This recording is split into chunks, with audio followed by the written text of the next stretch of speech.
પ્રથમ પ્રશ્ન છે, સ્ટેજ કેરેજ અને કોન્ટ્રાક્ટ કેરેજ વચ્ચે કયો તફાવત સાચો છે? બંને કેરેજ વિશે આપણે માહિતી આપી છે. એમાં પહેલું છે સ્ટેજ કેરેજ.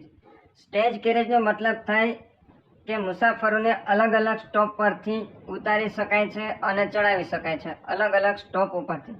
દાખલા તરીકે એ સ્ટોપ ઉપરથી આપણે મુસાફરોને બેસાડીએ અને એ બસ છે એ બી જગ્યાએ જાય છે, તો વચ્ચે ગમે ત્યાં મુસાફરોને આપણે ઉતારી શકીએ છીએ અને ચડાવી પણ શકીએ છીએ. એને કહેશું આપણે સ્ટેજ કેરેજ.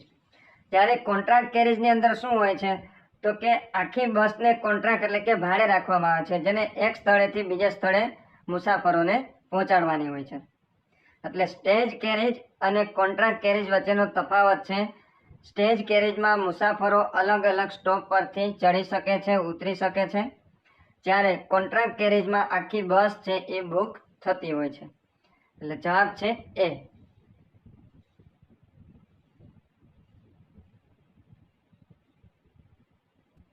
ત્યાર પછી બીજો પ્રશ્ન છે, પ્રાથમિક સારવાર પેટી. પ્રાથમિક સારવાર પેટીમાં કઈ વસ્તુ હોવી ફરજિયાત નથી? દરેક વાહનની અંદર, ખાસ કરીને એસટી બસની અંદર ફર્સ્ટ એડ બોક્સ રાખવામાં આવ્યો હોય છે, તો એમાં નીચેનામાંથી કઈ વસ્તુ ફરજિયાત રાખવાની હોતી નથી? તો એમાં પહેલું છે એન્ટિસેપ્ટિક સામગ્રી, તો એ રાખવાની ફરજિયાત હોય છે. બીજો એ પૂછે પાટા અને કપાસ એટલે કે પાટા અને રૂ, તો એ પણ રાખવું ફરજિયાત છે. બ્લડ પ્રેશર માપવાનું મશીન છે એ રાખવું ફરજિયાત નથી. અને ચોથું છે પેઇન કિલર મલમ, તો એ પણ રાખવું ફરજિયાત હોય છે. પ્રાથમિક સારવાર પેટીની અંદર બ્લડ પ્રેશર માપવાનું મશીન રાખવાનું ફરજિયાત નથી.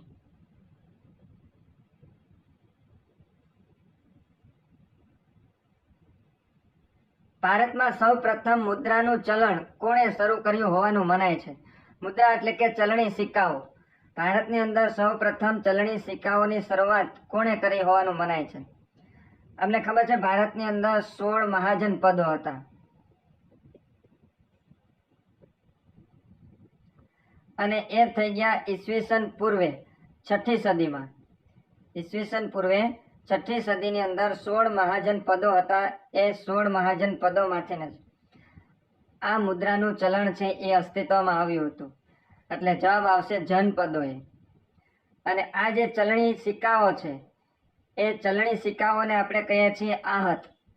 જે તે વખતે આહત તરીકે ઓળખાતા. તો તેને પંચકર્મના સિક્કાઓ, પંચમાર્ક તરીકે એ સિક્કાઓ છે પ્રસિદ્ધ થયા હતા.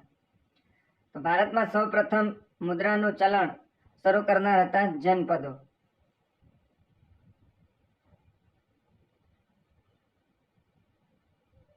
ત્યાર પછી કમ્પ્યુટરને લગતો પ્રશ્ન છે, ડેટા ચોરી અટકાવવા માટે કોનો ઉપયોગ કરવામાં આવે છે? ડેટા ચોરી અટકાવવા માટે ઉપયોગ કરવામાં આવે છે ફાયરવોલનો. આ જે ફાયરવોલ છે એ કમ્પ્યુટર અથવા તો નેટવર્કને જે અનઅધિકૃત પ્રવેશ છે એ અટકાવે છે અને ડેટા ચોરીથી સુરક્ષિત રાખે છે. ડેટા ચોરીને અટકાવવા માટે ઉપયોગ થશે ફાયરવોલ.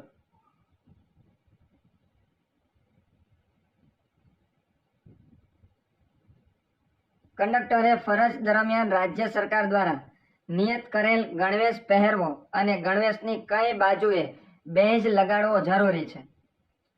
કંડક્ટરે પોતાની ફરજ દરમિયાન એમનો જે ગણવેશ હોય છે એ ગણવેશ પહેરવો ફરજિયાત હોય છે. ને સાથે સાથે ગણવેશની ડાબી બાજુએ એટલે કે હૃદયની ઉપરના ભાગમાં છે એ બેઝ લગાડવો જરૂરી હોય છે. જવાબ છે બી, ડાબી બાજુએ.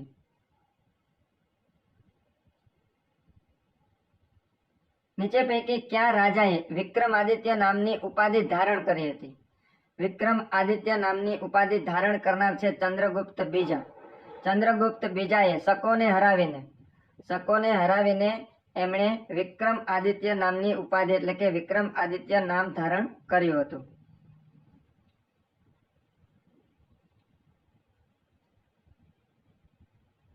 ત્યાં પછી ગૌતમ બુદ્ધનો જન્મ નેપાળના લુંબિની વનમાં થયો હતો, જે કપિલવસ્તુની નજીક આવેલું છે.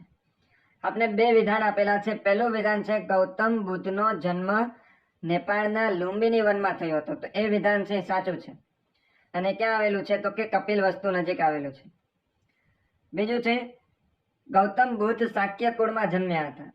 શાક્ય કુળમાં જન્મ્યા હતા એ પણ વિધાન સાચું છે. બંને વિધાન કેવા છે? સાચા છે. ગૌતમ બુદ્ધનો જન્મ ક્યાં થયો હતો? નેપાળના લુંબિની વનમાં. અને એ પોતે શાક્ય કુળમાં જન્મ્યા હતા. બંને વિધાન કેવા છે? સાચા.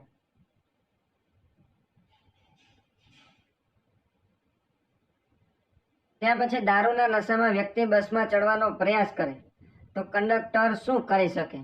તો જ્યારે કોઈ વ્યક્તિ દારૂના નશામાં બસની અંદર ચડે તો કંડક્ટર છે એમને ઉતારી શકે છે અને ચડતો હોય તો એને અટકાવી પણ શકે છે અને જરૂર પડે તો પોલીસની મદદ પણ લઈ શકે છે. એટલે જવાબ છે સી, બસમાં પ્રવેશતા અટકાવી શકે છે અથવા તો ચડી ગયો હોય તો ઉતારી પણ શકે છે અને જરૂર પડે તો પોલીસની મદદ પણ લઈ શકે છે. MS વર્ડમાં ચેન્જ કેસના આઇકોન ઉપર કયું લખાણ જોવા મળે છે? હોમ ટેબ છે એ હોમ ટેબની અંદર ફોન્ટ વિભાગ આવે છે.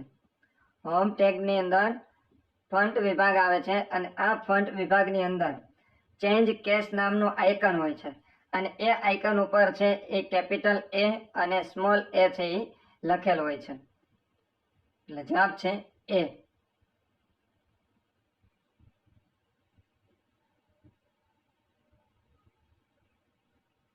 પ્રિન્ટર કયા પ્રકારનું સાધન છે? પ્રિન્ટર છે એ આઉટપુટ છે. પ્રિન્ટર કેવું છે? આઉટપુટ. ત્યાર પછી માઇક્રોસોફ્ટના સ્થાપકનું નામ જણાવો. માઇક્રોસોફ્ટના સ્થાપક છે બિલ ગેટ્સ. બિલ ગેટ્સ અને પોલ એલન. પોલ એલન આ બંને વ્યક્તિઓએ મળી અને માઇક્રોસોફ્ટની સ્થાપના કરી હતી. બિલ ગેટ્સ અને પોલ એલન.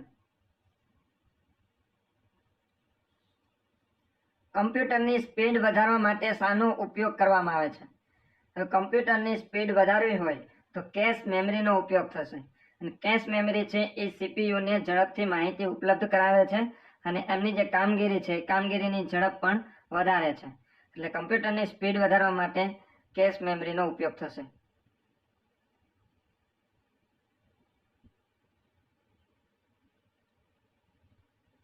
જો પાણીને ભોજન, ભોજનને વૃક્ષ, વૃક્ષને આકાશ, આકાશને કૂવો અને કૂવાને તળાવ કહેવામાં આવે તો ફળ ક્યાં લાગશે? રીઝનિંગને લગતો પ્રશ્ન છે ને એકદમ સરળ છે, ખાલી સમજવાનું છે. ફળ ક્યાં લાગશે? તો ફળ લાગશે વૃક્ષમાં. પરંતુ વૃક્ષને શું નામ આપવામાં આવ્યું છે? વૃક્ષને આકાશ નામ આપવામાં આવ્યું છે. વૃક્ષને આકાશ. એટલે આપણે ઓપ્શનમાંથી આકાશ પસંદ કરવાનું થશે. ફળ ક્યાં લાગશે?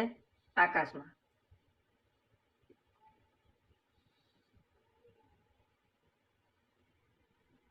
ત્યાર પછી રીઝનિંગને લગતો પ્રશ્ન છે. રાજુ ઉત્તર તરફ મુખ રાખીને ઊભો છે.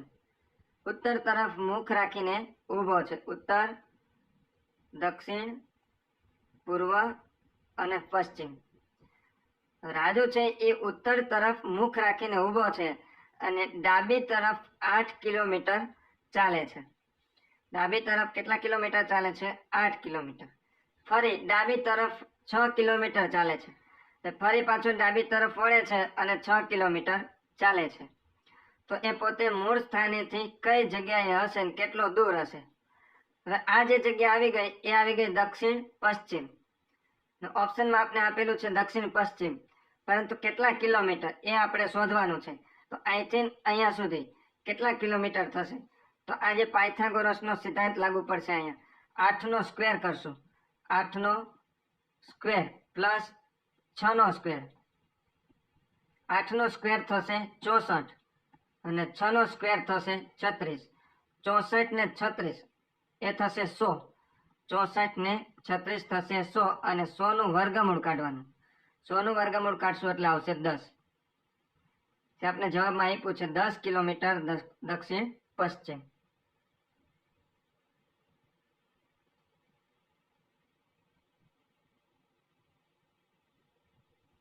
ત્યાર પછી આપ્યું છે અમદાવાદ સાબરમતી નદીના કિનારે આવેલું છે. તો હૈદરાબાદ છે કઈ નદીના કિનારે આવશે? અમદાવાદ છે સાબરમતી, તો હૈદરાબાદ આવશે મૂસી નદી.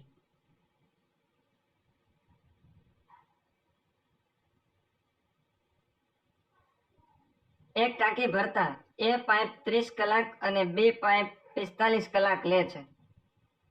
બંને સાથે ચાલુ કરવામાં આવે તો કેટલો સમય લાગશે? આ પ્રશ્ન આપણે ઘણી વખત પેપરની અંદર લીધેલા છે અને દર વખતે આપણે એકદમ શોર્ટ પદ્ધતિથી જ કરીએ છીએ અને આ પદ્ધતિથી તમે કરશો તો ક્યારેય પણ આ દાખલો છે એ ખોટો નહીં પડે ને તમારો જવાબ સાચો 100% આવશે. કઈ રીતના કરવાનું છે તો એ પાઇપ છે, તમારે પહેલા લખી લેવાનું એ પાઇપ અને બી પાઇપ. જોજો, ખાસ ધ્યાનથી જોજો. એ પાઇપ છે એ 30 કલાકમાં ભરે છે અને બી પાઇપ છે એ 45 કલાકમાં ભરે છે. હવે 30 અને 45 નો આપણે લસા લેવાનો છે. લસા પણ સરળ છે કે 30 ના પાડામાં અને 45 ના પાડામાં આવતી હોય એવી રકમ. તો 30 તેરી 90 અને 45 દુ 90, એટલે 30 અને 45 નો લસા આવશે 90. 45 દુ 90 અને 30 તેરી 90. તો ટાંકીની ક્ષમતા થઈ ગઈ 90 લીટરની. એક ટાંકી છે એ ભરવાની છે, એની ક્ષમતા કેટલી થઈ? 90 લીટર.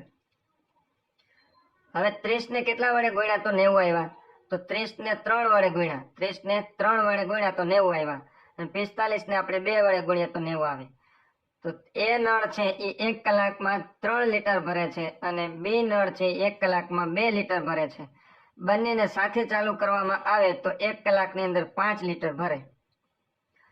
કુલ ટાંકી છે 90 લીટરની.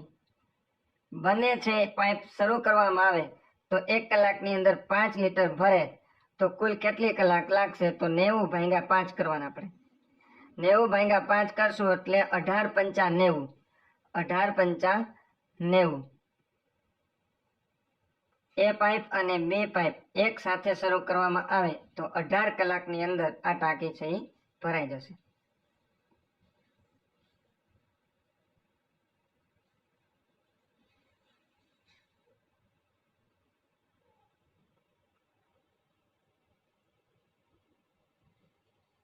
કોડિંગ ડીકોડિંગ ને લગતો આપણે પ્રશ્ન આપ્યો છે, ખાસ જોજો કેવી રીતના આપ્યો છે, સીધું સોલ્યુશન કરીએ.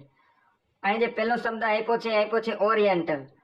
ઓરિએન્ટલ ને કેવી રીતના, તો અહીંયા છેલ્લેથી લખવામાં આવ્યું છે, છેલ્લેથી. ઓ ને છેલ્લે જવા દીધો છે પી, પણ ઓ નથી લખ્યો તો એના પછીનો આલ્ફાબેટ લીધો છે. ઓ પછી આવશે પી, પછી આર પછી એસ, આઈ પછી જે, ઈ પછી એફ, એવી રીતના એન પછી ઓ, ટી પછી આવશે યુ, એ પછી બી અને એલ પછી એમ. તો આવી રીતના ઓરિએન્ટલને લખવામાં આવ્યો છે, પરંતુ ઊંધેથી શરૂ કરવામાં આવ્યો છે અને જે આલ્ફાબેટ છે એના પછીનો આલ્ફાબેટ મૂકવામાં આવ્યો છે. તો એવી જ રીતના આપણે આપ્યું છે સી, તો સી ને આપણે છેલ્લેથી લખશું, પરંતુ લખશું સી પછી કયો આવશે? ડી. સી પછી આવશે ડી, પછી ઓ પછી લખશું આપણે પી, ડબલ્યુ પછી એક્સ, એ પછી બી, આર, આર પછી આવશે એસ, ડી પછી લખશું ઈ, એલ પછી આવશે એમ અને વાય પછી આવશે ઝેડ. તો આવું ઓપ્શન ક્યાં છે? ઝેડ એમ ઈ, સી માં આપ્યું છે આપણે ઝેડ એમ ઈ એસ, પછી આવો જોઈએ બી, પરંતુ આમાં આપ્યો છે ડી, એટલે આ ઓપ્શન આવશે નહીં. તો બીજા ઓપ્શનમાં પણ આપણે ઝેડ થી શરૂ થાય એવો એક ઓપ્શન આપ્યો નથી, એટલે આપણો જવાબ બની જશે નન ઓફ ધ અબોવ.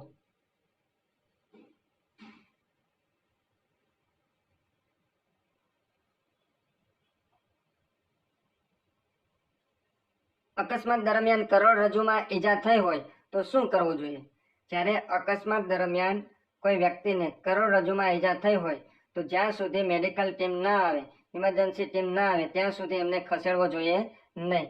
એટલે જવાબ છે ઘાયલને ખસેડવો નહીં અને અન્ય વાહનોને ચેતવણી આપવી.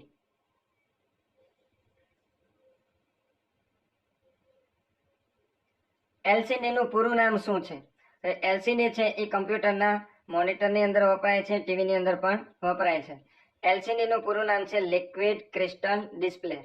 લિક્વિડ ક્રિસ્ટલ ડિસ્પ્લે તે એલસીડી નું પૂરું નામ છે.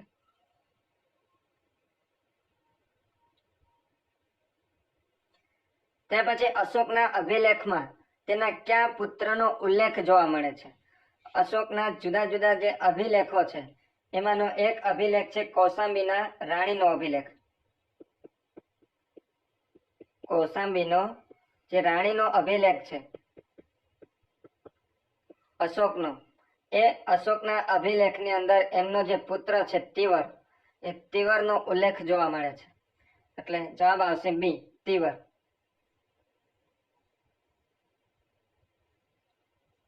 ચૌહાણ વંશના સ્થાપક કોણ મનાય છે? તો ચૌહાણ વંશના સ્થાપક છે વાસુદેવ ચૌહાણ. ચૌહાણ વંશની સ્થાપના કરનાર છે વાસુદેવ, અને એમણે જે શાકંભરી વિસ્તાર છે એટલે કે હાલનું જે સાંભર, રાજસ્થાનનું હાલનું સાંભર, જે તે વખતે શાકંભરી તરીકે ઓળખાતું, એ શાકંભરી વિસ્તારની અંદર વાસુદેવે ચૌહાણ વંશની સ્થાપના કરી હતી.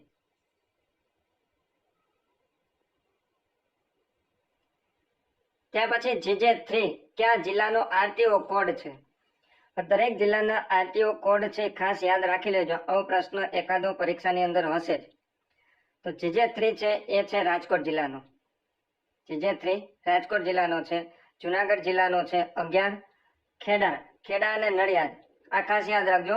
ખેડા અને નડિયાદ એ છે 7 નંબર. ખેડા અને નડિયાદ જિલ્લાનો છે 7 નંબર. અને કચ્છ અને ભુજ આવશે. કચ્છ અને ભુજ માટે આવશે 12 નંબર. GJ3 આવશે રાજકોટ.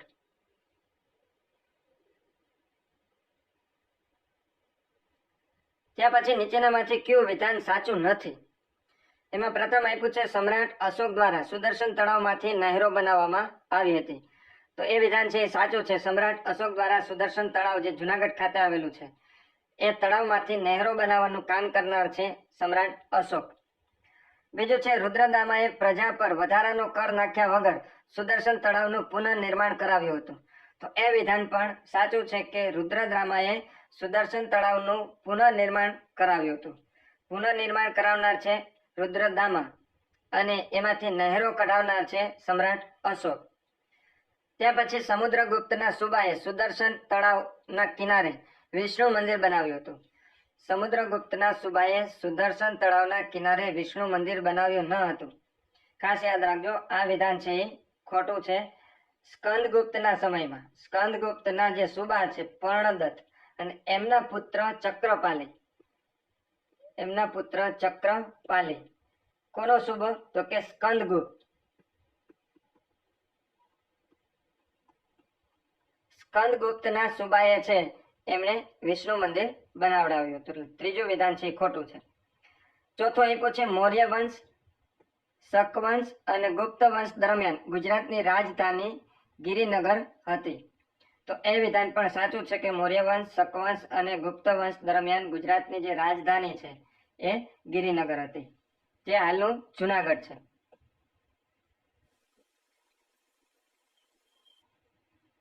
ત્યાર પછી સૂચના સંકેતો માટે કયા આકારનો ઉપયોગ થાય છે? હવે હાઈવે ઉપર આપણે જ્યારે જતા હોય ત્યારે અલગ અલગ સાઇન બોર્ડ લગાડેલા હોય. એમાં ગોળમાં આપેલું હોય, ત્રિકોણ આકારમાં પણ આપેલું હોય, અને લંબચોરસમાં પણ આપેલું હોય છે. તો જે સૂચના સંકેતો છે એ કયા આકારોમાં આપેલો હોય છે?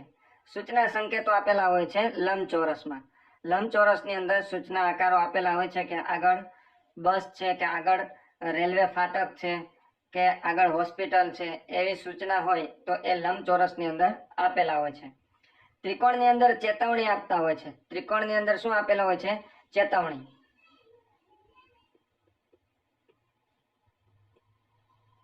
જેમ કે આગળ સાંકડો પુલ છે, અથવા તો આગળ કામ ચાલુ હોય, તો એ ચેતવણી આપવા માટે ત્રિકોણનો ઉપયોગ થાય છે.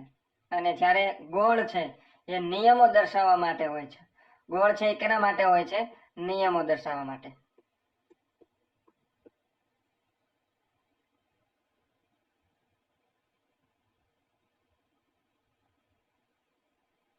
કંડક્ટરની જગ્યાએ બસનો ડ્રાઈવર વધુમાં વધુ કેટલા દિવસ સુધી કંડક્ટરની ફરજ બજાવી શકે છે? જ્યારે કોઈ કારણસર કંડક્ટર ગેરહાજર હોય અથવા તો કંડક્ટર ઉપલબ્ધ ન હોય, તો ડ્રાઈવર છે એ વધુમાં વધુ કેટલા દિવસ સુધી કંડક્ટરની ફરજ બજાવશે? જવાબ છે 30 દિવસ સુધી.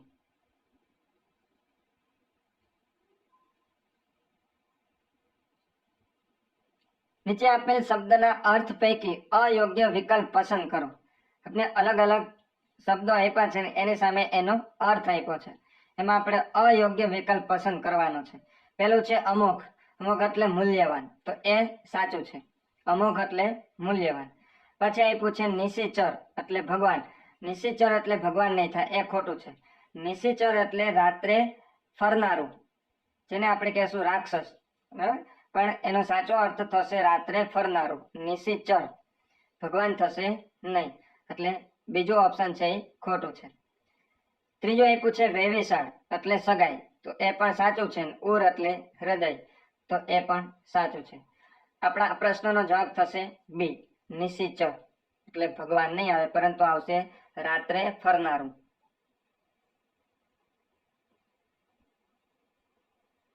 ત્યાર પછી ચંદ્રગુપ્ત મૌર્યનું મૃત્યુ સ્થળ કયું છે? ઇતિહાસમાં આ પ્રશ્ન ખૂબ જ મહત્વનો છે અને ઘણી વખત ચર્ચાનો વિષય પણ બન્યો છે. ચંદ્રગુપ્ત મૌર્યનું મૃત્યુ સ્થળ એ છે શ્રવણબેલગોળા. શ્રવણબેલગોળા.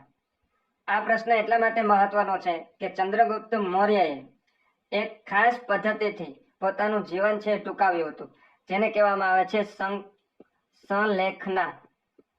સલેખના એમને કહેવામાં આવે છે, એટલે કે પોતાના અંતિમ સમય દરમિયાન એમણે જૈન ધર્મ સ્વીકાર્યો હતો અને એ સમય દરમિયાન એમણે ઉપવાસના માધ્યમથી એમણે પોતાનું જીવન છે ટૂંકાવ્યું હતું. કયા રાજાનો સમય સાહિત્ય સર્જનનો સુવર્ણ કાળ ગણાય છે? ક્યાં એવા રાજા છે કે જેના સમયમાં ખૂબ જ સારી રીતે સાહિત્યનું સર્જન થયું હતું? એટલે સાહિત્ય સર્જનનો સુવર્ણ કાળ તરીકે ક્યાં રાજાનો સુવર્ણ કાળ ગણાય છે? જવાબ છે બી, ચંદ્રગુપ્ત બીજો. ચંદ્રગુપ્ત બીજાના સમયમાં કવિ કાલિદાસ અને અન્ય 8 એમ કુલ મહાન નવરત્નો હતા અને એ સમય દરમિયાન સાહિત્યનું સારું એવું સર્જન થયું હતું. એટલે જવાબ છે બી, ચંદ્રગુપ્ત બીજો. અને ખાસ કરીને સંસ્કૃત સાહિત્યનું ખાસ ધ્યાન દેજો, સંસ્કૃત સાહિત્યનું સર્જન છે આ સમયમાં થયું હતું, એટલે સંસ્કૃત સાહિત્યનો સુવર્ણ કાળ કહેવાય ચંદ્રગુપ્ત બીજાનો સમય.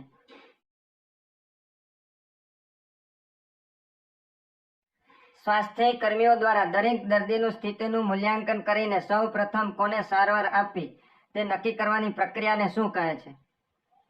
દર્શક મિત્રો, આ પ્રશ્ન પણ આપણે આગળના વિડીયોની અંદર લીધો છે. તમે જોયો હોય તો તમને આનો જવાબ ચોક્કસથી આવડતો જ હશે કે સ્વાસ્થ્ય કર્મી જ્યારે કોઈ પણ દર્દીઓ એક કરતાં વધારે હોય અને એમનું મૂલ્યાંકન કરે અને સૌ પ્રથમ કોને સારવાર આપવાની જરૂર છે, તો આ જે મૂલ્યાંકન કરવાની પ્રક્રિયા છે એમને શું કહેવામાં આવે? ઓપ્શન આપ્યું છે ફર્સ્ટ એડ, બીજું છે ટ્રાયેજ, ત્રીજું છે પ્રાયોરિટી ચેક અને ચોથું છે રેસ્ક્યુ ઓપરેશન. તો 4 માંથી યોગ્ય વિકલ્પ પસંદ કરી અને તમારે કમેન્ટ બોક્સની અંદર લખવાનું છે.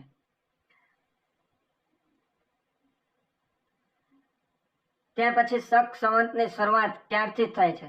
શક સંવતની શરૂઆત થાય છે ઈસવીસન 78 થી. જવાબ છે એ, ઈસવીસન 78. હવે શક સંવતની શરૂઆત છે એ કરનાર કોણ છે? એવો પ્રશ્ન ઘણી વખત પૂછાય. શક સંવતની શરૂઆત કરનાર છે કનિષ્ક, જે કુષાણ વંશના હતા. એના સમયમાં છે એ શક સંવતની શરૂઆત થઈ હતી ઈસવીસન 78માં. અને આજે પણ આપણું જે ભારતીય રાષ્ટ્રીય કેલેન્ડર છે, પંચાંગ છે, એમાં પણ શક સંવતનો ઉપયોગ થાય છે.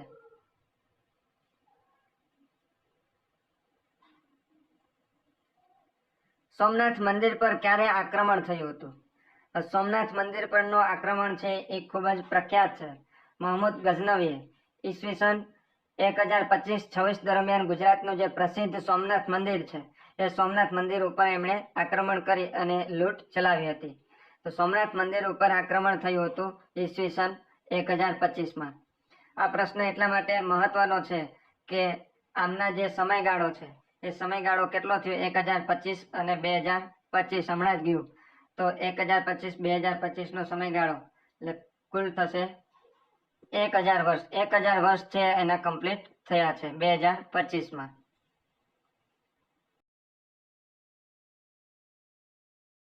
ત્યાર પછી એક વ્યક્તિ પૂર્વ તરફ 3 કિમી ચાલે છે, ત્યાર પછી ડાબી બાજુ વળી અને 4 કિલોમીટર ચાલે છે. હવે તે શરૂઆતના સ્થળેથી કેટલા અંતરે દૂર હશે? આગળ જે આપણે દાખલો જોયો, પ્રશ્ન જોયો એ જ મુજબનો છે. એક વ્યક્તિ છે એ 3 કિલોમીટર ચાલે છે પૂર્વ તરફ, ડાબી બાજુ વળી અને 4 કિલોમીટર ચાલે છે. તો હવે મૂળ સ્થાનેથી એ કેટલો દૂર હશે આપણે આ શોધવાનું છે. એના મૂળ સ્થાનેથી એ કેટલો દૂર હશે? તો સૌ પ્રથમ શું કરશું? 3નો સ્ક્વેર અને 4નો સ્ક્વેર બંનેનો સરવાળો કરશું. જે જવાબ આવશે એનું વર્ગમૂળ કાઢશું. તો 3નો સ્ક્વેર થશે 9 અને 4નો સ્ક્વેર થશે 16. 9 અને 16 થશે કુલ 25 અને 25 નું આપણે વર્ગમૂળ કાઢશું એટલે આવશે 5. મૂળ સ્થાનેથી એ 5 કિલોમીટર દૂર હશે. આપને ઓપ્શનમાં 5 કિલોમીટર કંઈ આપેલું નથી, પરંતુ સાચો જવાબ આવશે 5 કિલોમીટર.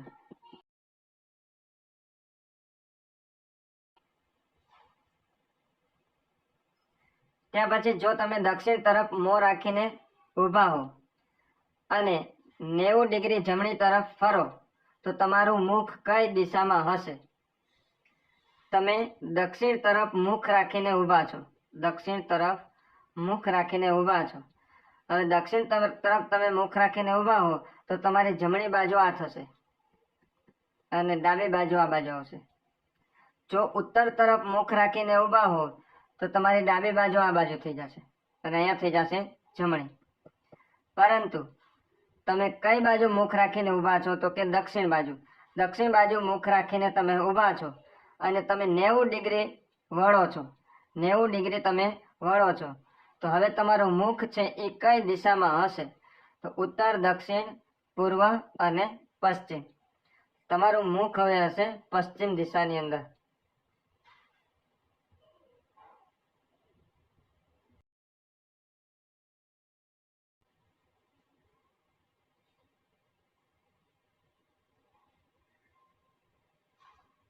A, B અને C મળીને એક કામ 6 દિવસમાં કરે છે. તેમની કાર્યક્ષમતાનું ગુણોત્તર છે 2:3:4. કુલ મહેનતાણું આપ્યું છે આપણે 1800. તો C ના ભાગે કેટલા રૂપિયા આવશે? એકદમ સરળ છે, ખાસ ધ્યાન દેજો કેવી રીતના ગણતરી કરીએ. આમાં કોઈ સૂત્રનો ઉપયોગ નથી કરવાનો. A, B અને C ખાસ જોજો. A, B અને C એમની કાર્યક્ષમતાનો ગુણોત્તર છે 2:3:4. A ની કાર્યક્ષમતા 2, B ની કાર્યક્ષમતા 3 અને C ની કાર્યક્ષમતા 4. કુલ મહેનતાણું છે 1800 રૂપિયા. હવે C ના ભાગે કેટલા આવશે એ આપણે ગોતવાના છે. તો સૌ પ્રથમ ટોટલ કરી લેવાનો. 2 ને 3 5 ને 4 9 કુલ થશે 9. હવે C ના ભાગે કેટલા આવશે એ આપણે ગોતવાના છે. 1800 ગુણ્યા C નો ભાગ કેટલો એટલે કે C ની કાર્યક્ષમતા કેટલી 4 અને કુલ કાર્યક્ષમતા કેટલી 9 એટલે એને ભાગ્યા કરશું 9. 1800 ગુણ્યા 4 ભાગ્યા 9. 9 દુ 18 એટલે અહીંયા વધ્યા 200. 200 ગુણ્યા 4 કરશું એટલે આવશે 800. 200 ગુણ્યા 4 એટલે 800 આવશે. ઓપ્શનમાં આપ્યું છે C. દર્શક મિત્રો, આવા જ 2-3 પ્રશ્નો આગળ આવશે, ખાસ જોજો એટલે સમજાઈ જશે. આ જ પદ્ધતિથી આપણે દાખલો કરશું એટલે આગળ જે પ્રશ્ન આવે એ પણ ખાસ જોઈ લેજો.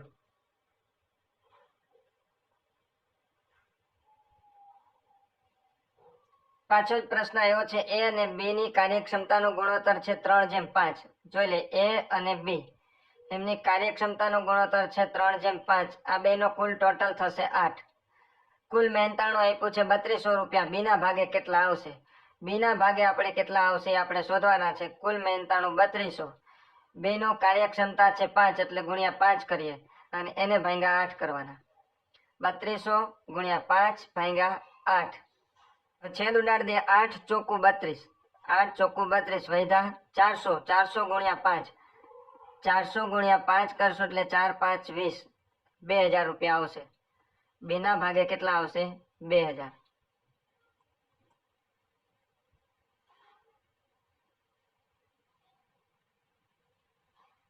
ત્યાં પછી એક ટ્રેન 300 મીટર લાંબી છે. ટ્રેન આપને આપી છે 300 મીટર લાંબી અને એની સ્પીડ આપી છે એટલે કે ઝડપ આપી છે 20 મીટર પ્રતિ સેકન્ડ. હવે થાંભલાને પસાર કરવામાં કેટલો સમય લાગશે? હવે થાંભલો આપ્યો છે એટલે થાંભલાની કોઈ લંબાઈ આપણે ગણવાની નથી. થાંભલાની અથવા તો કોઈ વ્યક્તિ આપ્યો હોય તો એની કોઈ લંબાઈ ગણવાની થશે નહીં. પ્લેટફોર્મ આપ્યું હોય તો એની લંબાઈ ગણવાની થાય. અહીંયા કોઈ થાંભલો આપ્યો હોય અથવા તો કોઈ વ્યક્તિ આપી હોય તો એની કોઈ લંબાઈ ગણવાની થશે નહીં. હવે 300 મીટર લાંબી ટ્રેન છે અને એની ઝડપ પણ આપણે મીટરમાં જ આપી છે, મીટર પ્રતિ સેકન્ડમાં આપી છે. તો સીધું જ આપણે જવાબ લેવાનો છે. 300 ભાગ્યા 20 કરશું એટલે આપણો સીધો જવાબ આવી જશે. 300 મીટર લાંબી છે અને એની ઝડપ છે 20 મીટર પ્રતિ સેકન્ડ. 300 ભાગ્યા 20 કરીએ એક 0 0 ઉડાડી દઈએ અને આવશે 15 દુ 30. જવાબ આવશે 15 સેકન્ડ. આ ટ્રેન છે એ થાંભલાને પસાર કરવા માટે 15 સેકન્ડનો સમય લેશે.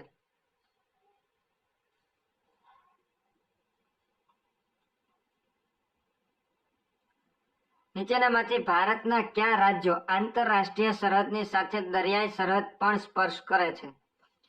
નીચેનામાંથી કયા રાજ્યો, આપણે 4 રાજ્યો આપ્યા છે કે એમાંના કયા રાજ્યો છે એ દરિયાઈ સરહદ પણ ધરાવે છે અને સાથે સાથે આંતરરાષ્ટ્રીય સરહદ પણ ધરાવે છે? તેમાં પ્રથમ આપ્યું છે રાજસ્થાન, ત્યાર પછી ગુજરાત, ત્યાર પછી મિઝોરમ અને આપ્યું છે પશ્ચિમ બંગાળ. તો એમાંના 2 રાજ્યો છે, એક છે ગુજરાત અને બીજું છે પશ્ચિમ બંગાળ. ગુજરાત છે એ પાકિસ્તાન સાથે સરહદ ધરાવે છે અને સાથે સાથે અરબી સમુદ્રનો દરિયા કિનારો પણ ધરાવે છે. અને બીજું આપ્યું છે પશ્ચિમ બંગાળ. પશ્ચિમ બંગાળ છે એ બાંગ્લાદેશ સાથે આંતરરાષ્ટ્રીય સરહદ ધરાવે છે અને એ બંગાળની ખાડીનો જે દરિયા કિનારો છે એ પણ ધરાવે છે.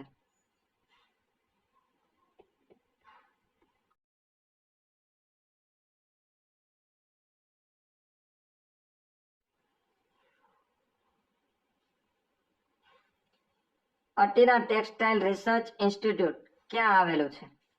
દર્શક મિત્રો, અટીરા ટેક્સટાઇલ, જેનું ફૂલ ફોર્મ થશે Ahmedabad textile industries research association. Ahmedabad textile industries research association. અને આ ઇન્સ્ટિટ્યૂટ ક્યાં આવેલું છે? અમદાવાદ ખાતે.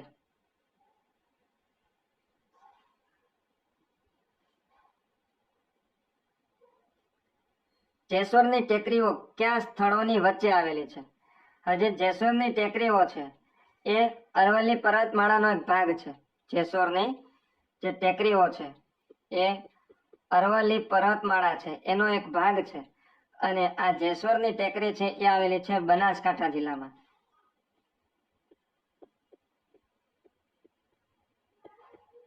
બનાસકાંઠા જિલ્લાની અંદર આવેલી છે અને એ આવેલી છે દાંતા અને પાલનપુર વચ્ચે.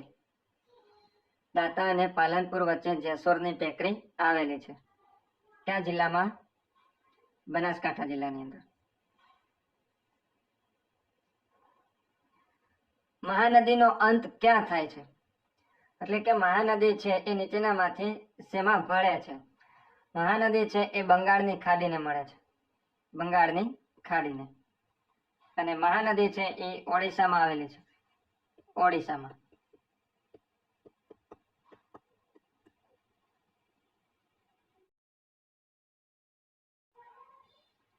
ગુજરાતમાં પેટ્રોકેમિકલ્સ ઉદ્યોગ ક્યાં વિકસ્યો છે?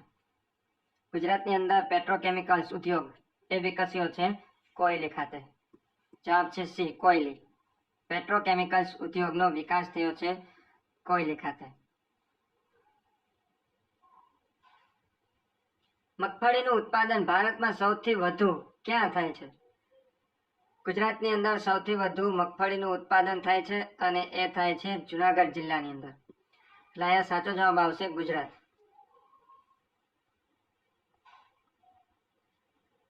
નર્મદા નદીનું અંતિમ સ્થાન જણાવો. નર્મદા નદી એ કયા સાગરને મળે છે? નર્મદા નદી મળે છે અરબ સાગરને.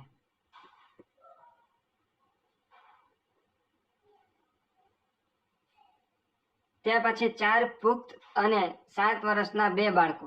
4 પુખ્ત અને 7 વર્ષના 2 બાળકો બસમાં મુસાફરી કરે છે. જો ટિકિટનો ભાવ 50 હોય તો કુલ ભાડું કેટલું થાય?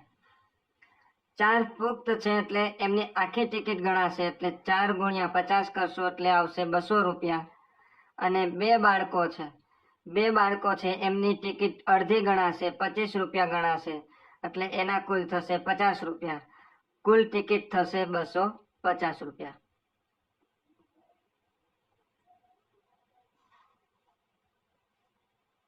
ત્યાર પછીનો પ્રશ્ન છે સરદાર પટેલને સરદારની ઉપાધિ ક્યાં આંદોલન પછી મળી હતી? આપણે ઓપ્શન આપેલું છે ખેડા સત્યાગ્રહ, બારડોલી, દાંડી કૂચ અને ભારત છોડો આંદોલન. તો સૌપ્રથમ તો આ જે સત્યાગ્રહ થયા એ ક્યારે થયા હતા એ પણ યાદ રાખજો. ખેડા સત્યાગ્રહ 1918માં. ખેડા સત્યાગ્રહ થયો હતો 1918માં. બારડોલી સત્યાગ્રહ 1928માં. દાંડી કૂચ 1930માં અને ભારત છોડો આંદોલન 1942માં. એમાં સરદારને એટલે કે સરદાર વલ્લભભાઈ પટેલને સરદારની ઉપાધિ મળી હતી ખેડા સત્યાગ્રહ દરમિયાન.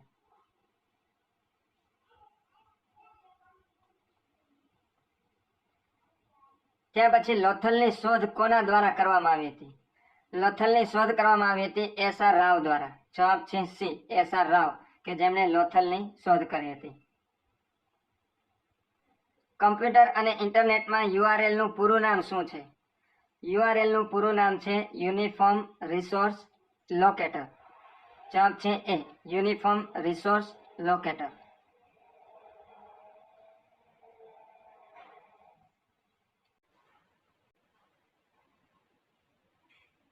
ત્યાર પછી એક પ્રાકૃતિક સંખ્યામાં તેના પછીની પ્રાકૃતિક સંખ્યાના 3 ગણા ઉમેરતા.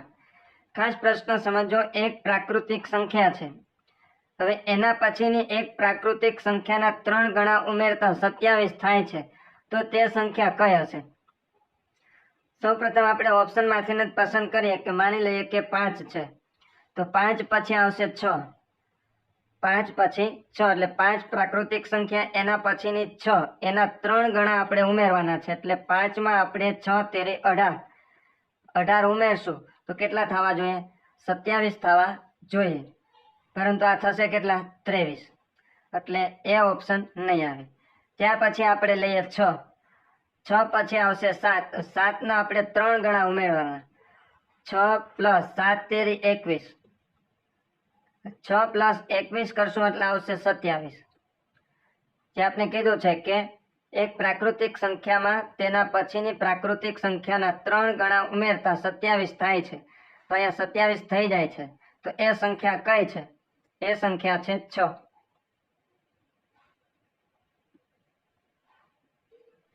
ત્યાર પછી MCB નું પૂરું નામ શું છે? MCB નું પૂરું નામ છે મિનિએચર સર્કિટ બ્રેકર. ને જ્યારે કોઈ પણ સમયે શોર્ટ સર્કિટ થાય ત્યારે MCB છે એ કામ કરતી હોય છે અને પાવર સપ્લાયને બંધ કરે છે. Miniature circuit breaker. ત્યાર પછી છેલ્લો પ્રશ્ન છે, ભારતનો સૌથી લાંબો દરિયા કિનારો કયા રાજ્યનો છે? દર્શક મિત્રો, આ પ્રશ્ન પણ ચર્ચામાં રહેલો છે. ભારતનો સૌથી લાંબો દરિયા કિનારો ગુજરાત, મહારાષ્ટ્ર, તમિલનાડુ કે આંધ્રપ્રદેશ? આનો જવાબ તમારે કમેન્ટ બોક્સની અંદર લખવાનો છે. સાથે સાથે એ રાજ્યનો દરિયા કિનારો કેટલો છે એ પણ લખજો.